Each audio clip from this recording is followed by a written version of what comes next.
புதுக்கோட்டை மாவட்டம் சுக்கிரன் விடுதியில் உள்ள பெட்டிக்கடையில் ரகளையில் ஈடுபட்ட 3 பேர் கைது செய்யப்பட்டுள்ளனர். இதுகுறித்த கூடுதல் விவரங்களை சுவாமிநாதன் வழங்க கேட்கலாம்.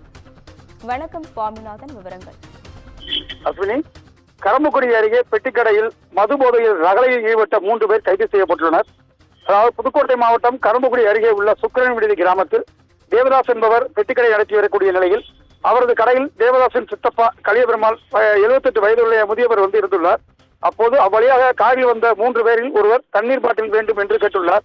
தண்ணீர் பாட்டில் வாங்க வந்தவிடம் கூலிங் வாட்டரா அல்லது சாதா வாட்டர் வேண்டுமா என்று ஒரு முறைக்கு இருமுறை கேட்டுள்ளதில் இருவருக்கும் இடையே பிரச்சனை ஏற்பட்ட நிலையில் கடையில் வந்த 3 பேர் காரில் வந்த 3 பேர் தேவதாசை தாக்கி கடையில் இருந்த கலியபெருமாளையும் தாக்கி ஆபாசமாக பேசியதோடு கடையில் உள்ள பொருட்களையும் அடித்து உடைத்து சூறையாடிக்கின்றது பரபரப்பை ஏற்படுத்தியது. மேலும் பெட்டிக்கடையில் 3 பேர் சூறையாடி கடை உரிமையாளரை தாக்கிய போது பதிவான சிசிடிவி காட்சி வெளியாகி வைரலானது.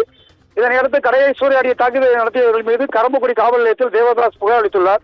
புகாரின் மீது விசாரணை நடத்திய கரம்பக்குடி காவல்துறையினர் பெட்டிக்கடையில் ரகளையில் ஈடுபட்ட கரம்பக்குடி நரங்கியம்பட்டு கிராமத்தைச் சேர்ந்த பரமேஸ்வரன், கரம்பக்குடி வடக்கு புதுத்தெருவைச் சேர்ந்த சலீம், நரங்கியம்பட்டு கிராமத்தைச் சேர்ந்த மதி ஆகிய 3 பேரையும் கைது செய்து விசாரணை நடத்தி வருகின்றனர்.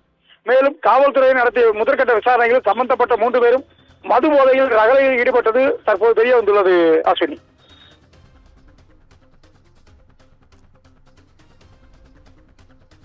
விவரங்களுக்கு நன்றி சுவாமிநாதன்.